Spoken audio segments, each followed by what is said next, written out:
Frankly Speaking with Dr. Wade. This show was created for and inspired by the thousands of patients I've served. So it's time for me to speak up and speak out on their behalf. With a wide range of experts, we bring you weekly insights diving deep into topics of controversy to bust through the sugarcoating that keeps you and your family stuck in the mainstream. Hey everyone, this is a quick video I had up regarding gallbladderectomies, and the question came up with, well, can I do keto and weight loss with a ketogenic diet if I don't have a gallbladder? And the process of kind of unfolding this is part one of probably several parts that have to be around gallbladder education and dietary changes that actually have to be implemented if you want to be healthy and not stress the immune response or your digestive system and inflammation down the road. So enjoy it. And just note that this audio is coming from a video, so there may be some reference points there, but this is also something you can watch on YouTube as well. I've been in practice 26 years, and I have yet to meet a patient who has had a gallbladderectomy where their doctor had said they need to modify their diets for fats. I mean, it's extremely rare to hear that is actually followed through on, because medically they just see it as, hey, you're going to do fine without one. It's completely not true. Nothing is further from the truth that if you continue to consume high-fat diet with a lack of a gallbladder, your digestive system is strained, and therefore your lymph and immune system is also going to be strained and more clogged, and therefore you're going to have a weaker immune response. You're actually going to set up the inflammatory process to be perpetuated. Hey guys, I want to quick address a question that came up yesterday and again today, and it's pretty common for people with all the hype and the buzz around what's going on with the ketogenic diet and whether you should or shouldn't, or we're talking about myth busting or busting through some myths with keto. And one of the specific things we're going to look at here is just a quick drawing I have of the digestive process, such as the esophagus and how it gets down to basically the first sphincter in the esophagus into the stomach, and why digestion and the gallbladder can be affected, first of all, with fat digestion. So the main question today is, if you've had what if I have no gallbladder? And the key is then you've lost your ability to digest and assimilate fats as efficiently.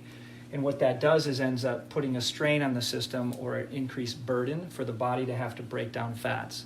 Well, that ends up with an immune challenge, because the immune response is part of comes through our lymph system, which is rich with white blood cells, and that's part of that drainage system where the body detoxifies things and addresses it with our aggressive, our fighting cells, so to speak. So that immune response will suffer over time when we don't digest fat well. I can't explain all of that in this video. I just want to keep it really simple. Like, if you don't have a gallbladder, you've had a gallbladderectomy, the most education I've seen around it medically is that, hey, you don't have a gallbladder now. Well, doctor, you ask your medical doctor, and for those of you who have had your gallbladder out, you know exactly what I'm talking about. There was literally no education on what you do different now. There just isn't. The system's designed to take that organ out, and the crisis, and in their eyes, that crisis is over. There is no forethought into what that means down the road if you don't have a gallbladder. So the real key is, should you increase your fats in your diet, or do a lazy man's keto, which I've heard today was a great phrase that someone shared with me they found online, was lazy keto. And I'm fascinated by that, because all you're going to ask for is trouble. And the trouble there is, if you just increase your fats without changing some of the other intakes, such as carbohydrates, you're now storing more fat and still burning sugar. And that's not what this is about. So first of all, the gallbladderectomy means that this is now gone. The gallbladder sits behind the liver, just underneath it, and it shares bile, releases bile, and it's basically a biliary sac that is filled with degreaser. So bile is a degreaser to help break down fat. It doesn't digest fat, it helps degrease it, literally. Enzymes such as lipase help break down fat, and so that's what you want to make sure you have enough of.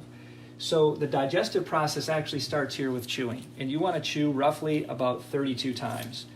And yes, your mom may have told you that when you were a kid, but if you don't, then you don't put salivary enzymes around those food particles to then begin the pre-digestive process in the stomach.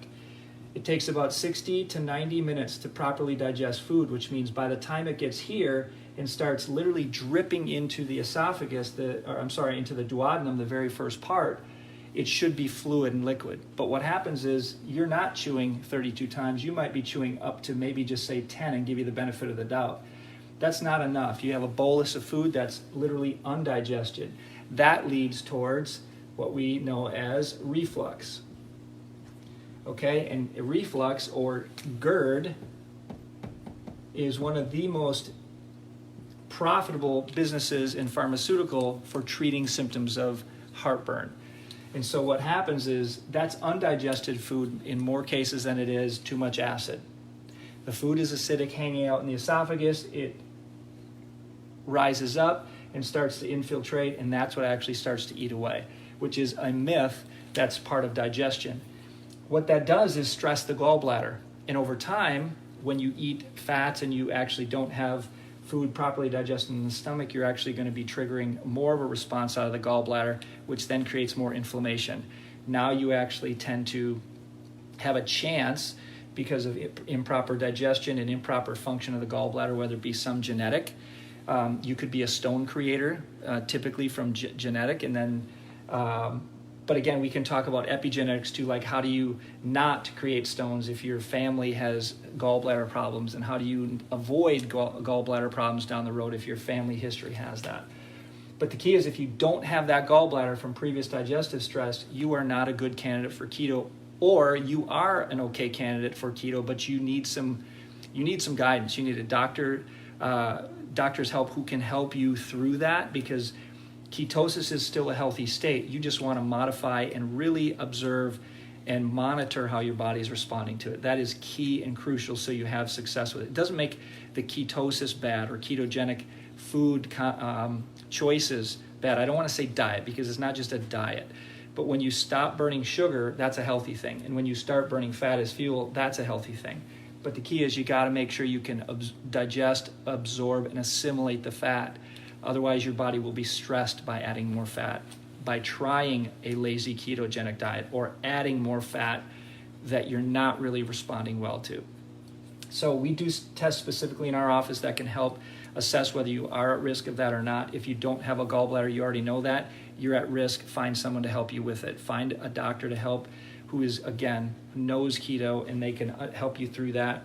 You can use enzymes specifically to help the biliary function based on a lack of gallbladder, which is what I recommended this individual. They need to get to that point where they're improving digestion to help prevent other problems.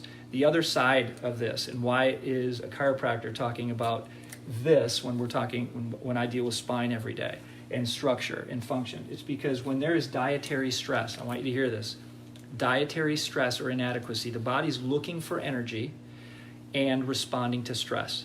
So it's got to process your food and nutrition and create energy out of it so the body can maintain its structural alignment. If you can't maintain structural alignment, there's multiple factors. One being there's visceral stress, organic stress to the body that's creating the body's compensatory response, which is it's going to malign or malalign as a response to the stressor. Unless you address that stressor, you'll continue to not hold alignment. It's key. This particular individual struggling with stability, their response to care is good, but there's deeper problems that were actually promoting the misalignment. In this case, a tremendously oblique hip alignment, which has actually caused that person to be on an imbalanced hip for years, wearing and tearing on the hip joint, creating degenerative changes. That's what we want to prevent. So for one, alignment is key because it's the foundation. But now where's that coming from? Is it physical, emotional, or chemical stress? Those things are what's depleting your energy, and now your body's just trying to find it, which is why there is sugar cravings to begin with, which is why we crave carbohydrates. We're looking for energy. And if you've eaten them and yet you want something sweet afterwards, these are, again, future posts that are going to require more time, it's because you're usually craving what you don't digest well. So that said, if you have a gallbladder removed, watch with caution your ability to eat fats and eat more fats. Don't just throw more fats into your system. You have to manage and understand how to improve that digestion now that you don't have the gallbladder. Yes, your liver is going to create some bile. Absolutely does. but your liver is responsible for about 500 things. Do you want to continue to burden it with a lack of supply? That gallbladder is not in there for no reason. It's there for a reason, to assist in digestion and be there for you. Not when you're missing it, you've now created a burden unless you've adapted your diet accordingly.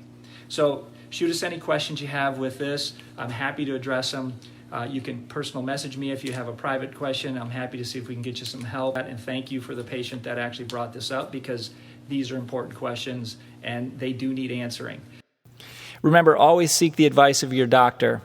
If your doctor is not giving you answers that actually make sense with a gallbladderectomy, then it may be time you choose a new doctor that is cognizant of the dietary changes that are required when you do not have a gallbladder or when you have a dysfunctional gallbladder, which could show up with some family hereditary traits, whether your bile is sluggish and it's thick, or whether you just have some history of inflammation or you produce gallstones. So it's important that you have a doctor that understands the functional side of this versus just the symptomatic side of the equation and just wants to treat the symptoms or the inflammation of the gallbladder when it's in crisis or pathologic versus actually functionally where you can improve biliary function. So again, these are two different approaches, but you got to be aware of what you're choosing and your choices and consequences of each. Hey guys, before you head out, I just want to thank you so much for listening, and I want you to remember, your health lies within. Support it, nurture it, and you will allow it to flow through you. Okay, my fellow health warriors, it's time to head over to iTunes, franklyspeaking.drwade.com. There, you can rate, review, and subscribe, as well as share, so more of our brothers and sisters can grow to realize their voice and their health. Speaking up means you matter. We'll see you next time.